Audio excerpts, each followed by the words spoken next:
Hello everyone, welcome to drama fun. कहानी की शुरुआत में हमें दोकमी नाम की एक लड़की को दिखाया जाता है। वो हमेशा ही अपने घर के सामने वाली खिड़की में ताकाझाकी करती रहती है क्योंकि उसके सामने वाली खिड़की में उसका चार्मिंग प्रिंस रहता है। उसका चार्मिंग प्रिंस जब उठता है तब ये उठती है एंड जो सारी चीज़ें वो करता है दोकमी भी वही सारी चीज़ें करती है। जब वो काम पर चला जाता है तो दोकमी भी अपना काम करने लगती है। वो घर पर बैठकर ही सारा काम कर रही होती है क्योंकि वो एक राइटर है एंड उसे लोगों से बात करना बिल्कुल भी पसंद नहीं है। दूसरी तरफ हम कहानी के मेन लीड को देखते हैं जिसका नाम है एंड्रिक। वो स्पेन से कोरिया वापस आ रहा था। अभी वो एरोप्लेन में था। किसी बच्चे की रोने की आवाज़ आती है तो वो उसे ढूंढने के लिए जाने लगता है। प्लेन में बैठे सारे लोगों का ध्यान उसकी ओर जाता है बिकॉज ऑफ वो बहुत ही ज़्यादा हैंडसम लग रहा होता है। वो उस बच्चे के पास जाता है एंड एक ही झटके में उसे चुप करा देता है। आगे हम उसे एयरपोर्ट पर देखते हैं। जब वो आता है तो उसका वेलकम करने के लिए उसके बहुत सारे फैन खड़े थे। जैसे ही वो अपने कदम आगे बढ़ाता है तो रिपोर्टर सारे उसे सवाल जवाब करने लगते हैं। वो इससे इरिटेट हो रहा था, उसे अच्छा नहीं लग रहा था। पर जैसे ही एक लड़की सामने आती है तो उसके चेहरे पर एक स्माइल आ जाती है क्योंकि एंड्रिक इस लड़की को बहुत ही ज़्यादा पसंद करता है। आगे हम कहानी के सेकंड में लीड जुनराक को देखते हैं। वो भी एक मानवा आर्टिस्ट है एंड वो अपनी एडिटर से मिलने के लिए गया होता है। उसकी एडिटर मानो जैसे बस उठी ही हो, या फिर ये भी कह सकते हैं कि उस पर काम का बहुत ही ज़्यादा बोझ है एंड वो रात में ठीक तरह से सो भी नहीं पाती। जुनराक उसे देखता है एंड वो बिल्कुल भी शौक नहीं होता क्योंकि उसके एडिटर हमेशा ही ऐसे चुड़ैल बनकर फिरती रहती है। एडिटर उसे कहती है कि तुमने जो वो ज़ॉम्बी सॉर्सरर बनाया है हम उसे पब्लिश नहीं कर सकते। वो पूछता है कि क्यों, तो एडिटर उसे कहती है कि क्योंकि एंड्रिक का ये कॉपी किया काम है। तो जुनराक उसे कहता है कि पर ये मैंने बनाया है। तो एडिटर कहती है कि मुझे पता है पर तुम क्या लोगों को समझा पाओगे? लोगों को तो यही लगेगा कि ये काम एंड्रिक से हमने चुराया है। अब जल्दी से यहाँ से दफ़ा हो जाओ और एक न्यू आइडिया के साथ मेरे पास आओ। जुनराक का जो असिस्टेंट होता है जिसका नाम है दोंग ह्यून, वो कहता है कि हमारे पास एक दूसरा आइडिया है। वो जुनराक की ड्राइंग बुक को फ्लिप करने लगता है एंड उसमें वो दोकमी की एक ड्राइंग देख लेता है। वो पूछता है कि ये क्या है, तो जुनराक कहता है कि हाँ, मिल गया मुझे एक नया आइडिया। वो अपने एडिटर से कहता है कि मैं अपनी स्टोरी का नाम रखूंगा flower boy next door and ये मांगा वो दोकमी पर ही लिखने वाला था। दोकमी अभी अपने चार्मिंग प्रिंस को देख रही थी दूरबीन से। उसके बिल्डिंग से एक अनाउंसमेंट होती है कि इस बिल्डिंग में रहने वाले सभी लोगों को मीटिंग में आना है। इनकी बिल्डिंग में ये मीटिंग इसलिए रखी थी क्योंकि सरकार इस बिल्डिंग को तोड़ना चाहती है, पर ये लोग ऐसा नहीं चाह रहे थे, इसलिए ये लोग प्रोटेस्ट कर रहे होते हैं। दोकमी दूर से देखती है कि उसका चार्मिंग प्रिंस घर से निकल चुका है पर उसका कुत्ता खतरे में है, तो वो उसके पीछे जाने लगती है। वो टैक्सी लेकर उसे बुलाने की ट्राई करती है पर अब वो किसी से भी बात नहीं कर रही थी, तो उसके मुंह से सिर्फ इतना ही निकलता है कि एक्सक्यूज़ मी। आगे वो टैक्सी से नीचे उतर जाती है और उसका पीछा करने लगती है। वो एग्जैक्ट उसके पीछे खड़ी थी पर उससे एक शब्द भी नहीं बोला जा रहा था। ऐसे ही उसका चार्मिंग प्रिंस वहाँ से चला जाता है। दूसरी तरफ हम एंड्रिक को देखते हैं। वो अपने क्रश के साथ था। एंड्रिक इस लड़की को पिछले 10 सालों से पसंद करता है पर वो लड़की जिसका नाम है सो यंग, वो उसे बिल्कुल भी पसंद नहीं करती क्योंकि सो यंग का इंटरेस्ट तो उसके बड़े भाई तैचुन में है। एंड्रिक भी ये बात जानता था। वो उसे पूछता है कि क्या तुम मेरे बड़े भाई को पसंद करती हो, तो वो कुछ भी नहीं बोलती, तो वो समझ जाता है। दोकमी का प्रिंस चार्मिंग तो वहाँ से जा चुका था। फिर वो अपने पास्ट को याद करने लगती है कि उसने 3 साल पहले अपने प्रिंस चार्मिंग को देखा था। वो उस दिन गार्डन में बैठी थी एंड वो देखती है कि एक कुत्ते को किसी ने छोड़ दिया है। सभी लोग उस पर दया दिखा रहे थे पर कोई भी उसे अडॉप्ट नहीं करना चाहता था। पर उसका चार्मिंग प्रिंस आता है एंड उस कुत्ते को लेकर वहाँ से चला जाता है। तब से ही दोकमी अपने चार्मिंग प्रिंस को पसंद करने लगी है। वो चाहती थी कि वो उस लड़के से दोबारा मिल जाए। वो अपने घर में ऐसे ही दूरबीन को लेकर इधर उधर देख रही थी। अचानक से ही उसकी नज़र सामने वाली खिड़की पे पड़ जाती है एंड वहाँ तो उसका चार्मिंग प्रिंस रहता था। यानी कि पिछले 3 सालों से दोकमी बस उसे फॉलो करने का ही काम कर रही है, उससे एक बार भी उसने बात नहीं की है। आगे हम देखते हैं कि जुनराक आता है। वो दोकमी के ही बिल्डिंग में रहता है। वो लोग बस बिल्डिंग के ऊपर जाने ही वाले थे पर असिस्टेंट दोंग ह्यून एंड्रिक को आता हुआ देख लेता है है। वो कहता है कि एंड्रिक यहाँ क्या कर रहा है, पर जिनरा का ध्यान अपने असिस्टेंट पर नहीं था। वो तो जाती हुई दोकमी को देख रहा था। दोकमी पुलिस को कॉल कर देती है कि ओशन ब्लू बिल्डिंग में एक पपी खतरे में है। अब वो अपने चार्मिंग प्रिंस के घर जाती है एंड दरवाजे को खटखटा कर कुछ आवाज़ कर रही थी ताकि उसका कुत्ता उसे थोड़ा रिस्पॉन्स दे दे। वहाँ पर एंड्रिक आता है एंड कहता है कि आंटी ये तुम कर क्या रही हो।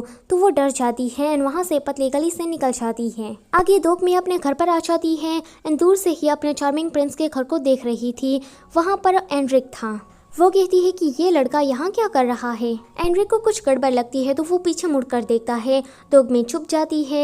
ऐसा कहीं बार होता है। अब एंड्रिक को तो उस पर पूरा शक हो गया था कि यहाँ पर कोई तो है जो कि उस पर ताकाझाकी कर रहा है। अगले दिन दोकमी का चार्मिंग प्रिंस अपने घर में आता है। उसे देखकर एंड्रिक उसे डरा देता है। वो कहता है कि ताइजुन ब्रदर आप डर गए ना। यहाँ पर एंड्रिक बिल्कुल छोटे बच्चे की तरह कर रहा था। वो कहता है कि भाई देखो ना आपके पास कितना पुराने ज़माने का टीवी है। मुझे एक LCD टीवी चाहिए और मुझे यहाँ का सारा सामान चेंज करना है और मुझे ना एक न्यू कार भी चाहिए। क्या आप अपने छोटे क्यूट भाई के लिए इतना नहीं कर सकते। तो वो कहता है कि तुम्हें जो करना है वो करो। आज भी हमेशा की तरह दोकमी अपने चार्मिंग प्रिंस को देखती है। वो जब नहाने के लिए जाता है तो दोकमी बाजू के घर में देखने लगती है। वहाँ पर एंड्रिक उसे देख लेता है एंड इशारे से उसे कहता है कि मैंने तुम्हें पकड़ लिया है एंड अब तो तुम गए। एंड्रिक कहता है कि कल रात से ही मुझे कुछ तो गड़बड़ लग ही रही थी।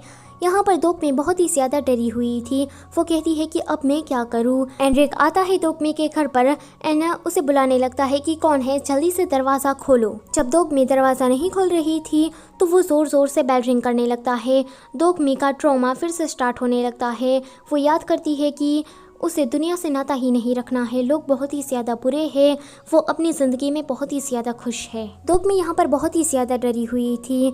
वो जब दरवाज़ा नहीं खोलती तो एंड्रिक दरवाजे को लात मारने लगता है। अब बहुत ही ज़्यादा शोर हो चुका था। उसके पड़ोसी उसे देखने के लिए आते हैं। जिनरा को से कहता है कि ये तुम कर क्या रहे हो। तो एंड्रिक कहता है कि इस घर में जो लड़का रहता है वो मेरे घर में ताकाझाकी कर रहा है। वहाँ पर उस बिल्डिंग का गार्ड भी आ गया था। एंड्रिक उसे कहता है कि इस घर में जो आदमी रहता है वो मेरे घर में ताकाझाकी कर रहा है। तो जिनरा कहता है कि उस घर में एक लड़की रहती है। तो वो कहता है कि कोई बात नहीं, वो लड़की मेरे घर में ताकाझाकी करती रहती है, एक नंबर की छिछोरी है। ये सुनकर दोकमी दरवाज़ा खोलती है। एंड्रिक जब उसे देखता है तो वो सोचने लगता है कि अरे हाँ, ये तो कल रात वाली आंटी ही है। दोकमी इतने सारे लोगों को देखकर दरवाज़ा बंद कर देती है। बिल्डिंग का गार्ड जब एंड्रिक का ऐसा हुलिया देखता है तो वो उसे कोई परवट समझ लेता है। वो उसे कहता है कि तुम यहाँ करने क्या आए हो और तुमने तो अपनी पैंट भी नहीं पहनी है। अब ये सारे लोग एंड्रिक को मारने लगते हैं एंड पुलिस बुलाने की भी बात कर रहे थे। दोकमी आती है एंड कहती है कि उस लड़की की कोई भी गलती नहीं है, गलती मेरी है। जिनराक ने उसकी बात सुन ली थी क्योंकि वो बहुत ही धीमे से बोली थी। एंड्रिक कहता है कि उस आंटी ने क्या कहा। तो जिनराक कहता है कि इसे जाने दो, इसकी कोई भी गलती नहीं है, ये बस एक मिसअंडरस्टैंडिंग है। जिनराक यहाँ पर दोकमी को बचा लेता है क्योंकि वो उसे पसंद करता है एंड काफ़ी टाइम से वो उस पर नज़र रखे हुए है। फिर सारा मामला शांत हो जाता है। दोकमी फिर से जब दूरबीन लगाकर सामने वाली खिड़की में चांद के टुकड़े को देखने के लिए जाती है तो वहाँ पर तो ग्रहण लग चुका था। वहाँ पर एंड्रिक डेरा जमाए बैठे था। उसके ऐसे रिएक्शन से तो दोकमी बहुत ही ज़्यादा डर जाती है। आगे हम देखते हैं कि दोकमी इस बार की मीटिंग में आई होती है। वहाँ पर बहुत सारे बिल्डिंग के लोग आए थे। दोकमी को इस बार रिप्रेजेंटेटिव बनना था, पर जिनरा को उसकी हरकतों के बारे में पता था। तो वो कहता है कि रूम नंबर 402 की जगह पर इस बार का रिप्रेजेंटेटिव मैं बन जाता हूँ। दोकमी उसे थैंक यू कहती है। वो तो यही चाहता था। आगे हम देखते हैं कि ये सारे लोग मिलकर प्रोटेस्ट कर रहे होते हैं। जब मीटिंग खत्म हो जाती है तो वहाँ पर एंड्रिक आता है। वो कहता है कि आंटी मुझे तुमसे कुछ बात करनी है, तुम मेरे घर में ताकाझाकी क्यों करती हो। दोकमी अपने ट्रॉमा की वजह से उसे बात नहीं कर रही थी। एंड्रिक बस पूछे जा रहा था कि आंटी ये आंटी वो कहती है कि वहाँ पर देखो। इतना कहते ही वो वहाँ से चली जाती है। एना घर का दरवाज़ा खोलने लगती है पर एंड्रिक आ जाता है। वो कहता है कि आंटी मैं तुम्हें इतनी आसानी से तो नहीं जाने देने वाला। वो उसकी ओर देखकर कहता है कि तुम बोल नहीं रही हो, क्या तुम बात नहीं करना चाहती मुझसे या फिर तुम कोई गोलकीपर हो। वो उसकी आंखों में देखकर कहता है कि हाँ मैं समझ गया, तुम ना कुछ ज़रूर बड़ा करने वाली हो। वो उसे फाइटिंग कहते हुए वहाँ से चला जाता है। दोकमी से एंड्रिक जिस तरह से बात कर रहा था दोकमी को वो बहुत ही ज़्यादा अजीब लगता है। आगे दोकमी सुपरमार्केट ग्रोसरी खरीदने के लिए आई होती है। एंड्रिक की उसे आवाज़ आती है। वो उसे इग्नोर करते हुए जाने लगती है। उसे लगता है कि शायद ये उसका कोई भ्रम होगा, पर एंड्रिक तो सच में पीछे सामान खरीद रहा होता है। आगे दोकमी आती है। यहाँ पर इनकी फिर से प्रोटेस्ट चालू हो जाती है। उसे देखकर जिनराक तो जोर जोर से नारे लगाने लगता है। आगे दोकमी भी इन सभी लोगों के साथ हो जाती है। जिनराक दोकमी को देखकर और भी एनर्जी के साथ नारे लगा रहा था। वहाँ पर एक लड़की आती है। जब वो जिनराक को नारे लगाते हुए देखती है तो उसको तो उसमें अपना फ्यूचर हस्बैंड नजर आ जाता है। वो उसके पास जाती है, पर वो दोकमी को देख लेती है। वो कहती है कि दोकमी तुम यहाँ पर कैसे। दोकमी याद करने लगती है कि ये तो उसकी पुरानी क्लासमेट है। एंड दोकमी उसे कह रही थी कि तुमने मेरे साथ इतना बुरा क्यों किया। फिर प्रेजेंट टाइम में दोकमी उसे देखकर बहुत ही ज़्यादा डर रही होती है। वहाँ पर एंड्रिक भी आ जाता है। वो कहता है कि अच्छा तो यहाँ पर प्रोटेस्ट चल रहा है।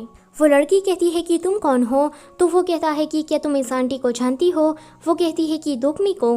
तो वो कहता है कि अच्छा तो आंटी का नाम दोकमी है। फिर वो उस लड़की से कहता है कि हेलो मेरा नाम है एंड्रिक और अब मैं इस आंटी का पड़ोसी हूँ। वो लड़की देखती है कि उसका चार्मिंग प्रिंस जिनराक जा रहा है तो वो उसके पीछे जाने लगती है। एंड्रिक भी उस लड़की के पीछे जाने वाला था, पर दोकमी उसे रोक देती है। वो कहती है कि यहीं पर ही रुकना। दोकमी की आंखों में आंसू थे। वो कहती है कि क्या तुम प्लीज़। वो बस इतना ही कह पाती है एंड बेहोश हो जाती है। अगले सीन में हम देखते हैं कि जब वो उठती है तो वो तो अपने चार्मिंग प्रिंस के घर में थी। दोकमी कहती है कि मैं यहाँ पर कैसे। तो एंड्रिक कहता है कि क्या तुम इतना कहते ही बेहोश हो गई तो मैं क्या करता। मैं तुम्हें अपने घर पर लेकर आया। मेरा भाई आता ही होगा, वो एक डॉक्टर है तो वो तुम्हारा इलाज फ्री में कर देगा। यह सुनकर दोकमी तो वहाँ से भागने की करती है, पर एंड्रिक उसे रोककर कहता है कि तुम बिना थैंक यू कहे हुए कहाँ जा रही हो। तो वो उसे कहती है कि थैंक यू, अब तो मैं जा सकती हूँ ना।